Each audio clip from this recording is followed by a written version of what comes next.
हो. बरं मला सांग, बेबी मावशी काय म्हणाल्या? तुमच्यातली तिसरी हुशार व्यक्ती. काय नाही, लय भरभरून आशीर्वाद दिला बघ. लय खुश होत्या, म्हणल्या मी इकडे असते तर लय बरं झालं असतं. क्या बात है संजय. बरं मला सांग, दाजी येणार आहेत ना सोडायला? का सुजित येणार आहेत? जर सुजित येणार असतील तर तसं पहिलंच सांग, कळती मारायला. अगं नाही, सुजा इकडे नाही येणार आहे. हे मला येणार होते सोडायला, पण त्यांना लय अर्जंट मध्ये काम लागले बघ, ते तिकडे जाणार आहे. अरे बापरे. पण तू काही टेन्शन घेऊ नकोस, मी एकटी जाईन. मग परीक्षा कॅन्सल करणार का काय संजय? अगं काही एडीबिडी झाली का काय? परीक्षा कॅन्सल? मी आता मेले जरी ना तरी माझी आत्मा जाऊन पेपर लिहिल बघ. चालतंय की, तुझ्या या आत्म्याला मोनीचा आत्मा सोडाले. फक्त त्या मोनीच्या आत्म्याची ना शेवटची इच्छा आहे, पाणी पाजशील का? असं आहे का? बर बर बर, ये वरती, तुला शेवटचं पाणी पाजते. हा चल ठेव. काय लागतं जाऊ बाई? कुणाला शेवटचं पाणी पाजताय? मोनी आलीये का? स्वतःच्या नवऱ्याला देशोधडीला लावलंय, निदान तुमच्या मैत्रिणीला तरी सोडा. वहिनी साहेब, हे बघा, मला आता अजिबात तुमच्या नादी लागायचं नाही. माझा आज पेपर आहे, त्याच्यामुळे मला शांत डोक्यानं माझ्या परीक्षेला जाऊ देत. हा, पेपर आहे का तुझा आज? काय ग, वडीलधाऱ्या माणसांच्या पाया पडायची काही पद्धत बिद्धत? राहू दे, मनात नसेल ना तर नका करू अशी नाटकं नाही करत आहे वहिनी साहेब. मनापासून वाटलं ना म्हणूनच पाया पडले तुमच्या. हो का? हे बघ, तू किती वाकून पाया पड, नाक घास आमच्या समोर, आमचे आशीर्वाद काय मिळायचं नाहीत तुला. आम्ही आई साहेबांसारखे आहोत ना. त्यांनी दिला का तुला आशीर्वाद? नाही ना. आशीर्वाद जाऊ दे, दार तरी उघडलं का? काय ग, तुला माहिती असतं ना त्यांना तुझं तोंड बघायचं नसतं, मग कशाला गेली होती त्यांच्याकडं आशीर्वाद घ्यायला? अगं पण नाही ना दिला त्यांनी तुला आशीर्वाद. कसं आहे माहिती का वहिनी साहेब, आमच्याकडे ना जर देऊळ बंद असेल ना तर गाभाऱ्याच्या पाया पडतात. भाव महत्वाचा आहे. हो का? हे बघ, तू कुणाच्या बी किती पण पाया पड, तुझ्या बाबतीत कधीच काही चांगलं व्हायचं नाही. आणि याची प्रचिती येईलच तुला लवकरच.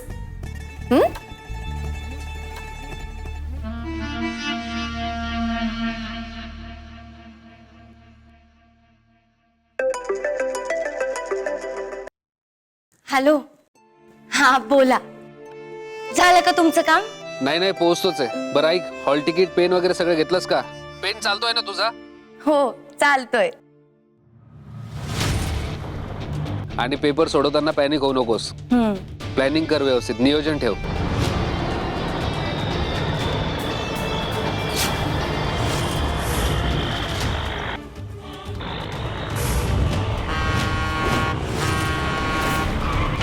संजू,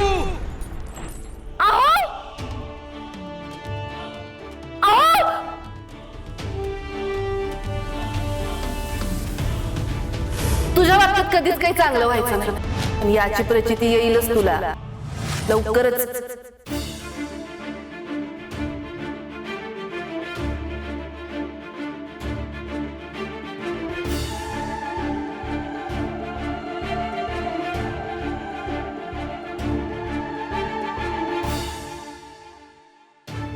यांचा फोन का नाही लागत आहे?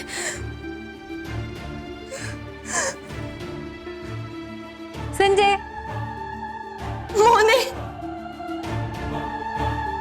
काय झालंय?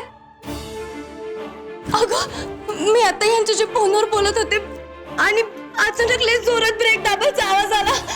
अगं त्याच्यानंतर यांचा फोन बंद आहे. मला काही सुधारणा झालं, यांना काही झालं नसेल ना. चल ना आपण जाऊन बघून येऊ प्लीज, मला काही कळत नाहीये बघ. काय झालं होतं एकटं जाऊ बाई?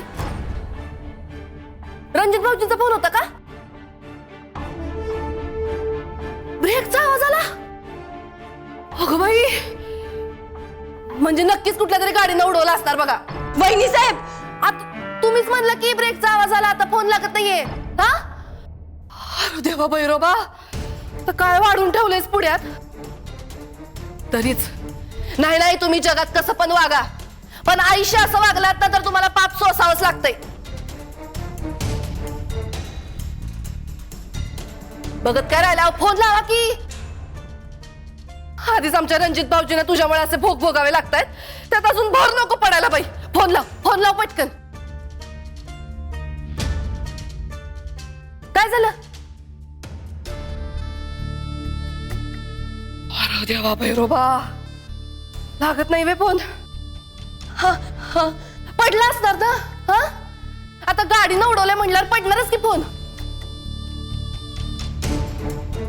आता आमचं इथे असताना तू नक्की म्हणले असते, विनाशक आले विपरीत बुद्धी. आणि तुझ्या बरोबर एखादा माणूस राहणार म्हणजे बुद्धी त्याची चांगली राहणार वे. मुने, आपण जाऊन बघून येऊयात का? हा, मला माहिती आहे त्या पట్టणाचा ऍड्रेस. आपण तिकडे जाऊन बघून येऊ. चल चल चल. संजय, शांत हो पहिली, एकदम शांत. हे बघ, तुझी परीक्षा आहे की नाही आज? हा, आणि अगं तुला वाटतंय त्याचं काही नसेल झालं, दाजींचा मोबाईल बंद पडला असेल. मी काय म्हणते, तू परीक्षेला जा आणि मला तो ऍड्रेस दे, मी जाऊन बघते दाजी कुठे. हा, काय मूर्खपणाचे सल्ले देती ग? हा, आता एखाद्या बाईसाठी तिचा पांढरा पेपर महत्वाचा का कपाळावरचं लाल कुंकू महत्वाचं? हा, नवरा सोडायचा सल्ला देती होय ग? हा वहिनी साहेब, मला तसं नव्हतं म्हणायचं. बघा बाबा, बघा, नाही ऐकायचं असेल मैत्रीचं तर ऐका. आता तुम्हीच ठरवा, तुमच्यासाठी तो पेपर महत्वाचा का नवरा महत्वाचा? तुला हे करावंच लागणार आहे संजीवनी रणजित ढाले पाटील. एनी हाऊ तुला ती वर्दी आपल्या दोघांसाठी घरात आणायची. तू एकटी नाहीयेस, तुझ्या मिशन मध्ये मी तुझ्या साथीला असणार आणि संजीवनी इन्स्पेक्टर होणार हा माझा शब्द आहे. आणि या शब्दाला वजन संजीवनी रणजित ढाले पाटीलच देईल. आता तुम्हीच ठरवा, तुमच्यासाठी तो पेपर महत्वाचा का नवरा महत्वाचा?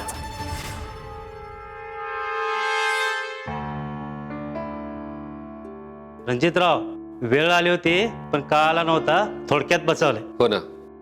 अहो, मी रस्त्याच्या कडेला उभा होतो, अचानक ट्रक आला आणि ते म्हणतात ना, चूक कोणा दुसऱ्याची असते पण भोगावं मात्र आपल्याला लागतं. तसं झालंय हे. नशीब जीवावर बेत्ता बेत्ता राहिलं, फक्त मुक्का मार लागलाय.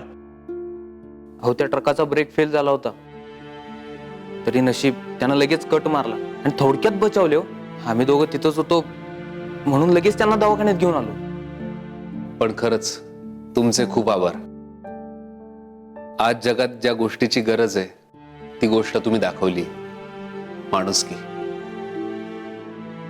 Once again thank you so much. अहो, त्याची काय गरज, तर तुम्ही तुमची काळजी घ्या, आम्ही येतो. हा रणजितराव, तुमची बाईक पार्किंग मध्ये लावलेली आहे, चिंता करू नका. हो, आता काही मला ती चालवता येणार नाही, पण मी घरून कोणाला तरी बोलवतो जेणेकरून तो कलेक्ट करेल. अहो, संजू, तू इथे या वेळेला? अगं, तुझी एक्झाम होती ना. मला तर दादांचा फोन आलता, त्यांनी सांगितलं तुम्ही इथं आहात ते. अहो, केवढं लागलंय? आणखीन कुठे काही लागलं नाहीये ना तुम्हाला? डॉक्टर, अहो काय झालंय? काही सिरियस नाहीये ना? ते काही एक्सरे बिक्सरे काढायचं, तो काढायचा आहे का स्कॅनिंग करावं? संजू, मला काही नाही झालंय. तू पेपर सोडून इथे का आलीस? अगं तू. अहो डॉक्टर, सगळं नीट आहे ना हो नक्की? अहो, काय काळजी करू नका, त्यांना काय लागलेलं नाही, फक्त मुक्का मार लागलाय. अंबाबाई पावलीच म्हणायची. थँक्यू डॉक्टर, लय लय थँक्यू. चल ग. अहो, तू का आलीस इथे? का आले म्हणजे? तुम्हाला एवढं लागले, मी साधं बघायला पण नाही यायचं? पेपर सोडून इथे का आलीस? असं काय करताय? मगाशी मी फोनवर बोलत असताना व्यवस्थित ऍक्सिडेंटचा आवाज ऐकला, मला नाही राहवलं गेला. अहो, मी मेलो असतो तरी चाललं असतं, पण इथे यायची काय गरज होती? हे बघा, या जगात माझ्यासाठी तुमच्यापेक्षा जास्त महत्वाचं काहीच नाहीये. ना माझी स्वप्न ना मी. संजू, पोलीस ऑफिसर होणं हे तुझ्या एकटीचं स्वप्न आहे का? अहो, असं काय करत अरे मला? काय झालंय? मला धडधाकड उभा आहे ना तुझ्या शेजारी. अहो पण मला भावनिक होण्यात काही अर्थ नाहीये. तुझं इथे येणं अपेक्षित नव्हतं, तिथे जाणं, परीक्षा देणं एवढं गरजेचं होतं. काय गरज होती इथे येण्याची? माझ्या जागी जर तुम्ही असतात तर तुम्ही काय केलं असतं? सांगा की काय केलं असतं?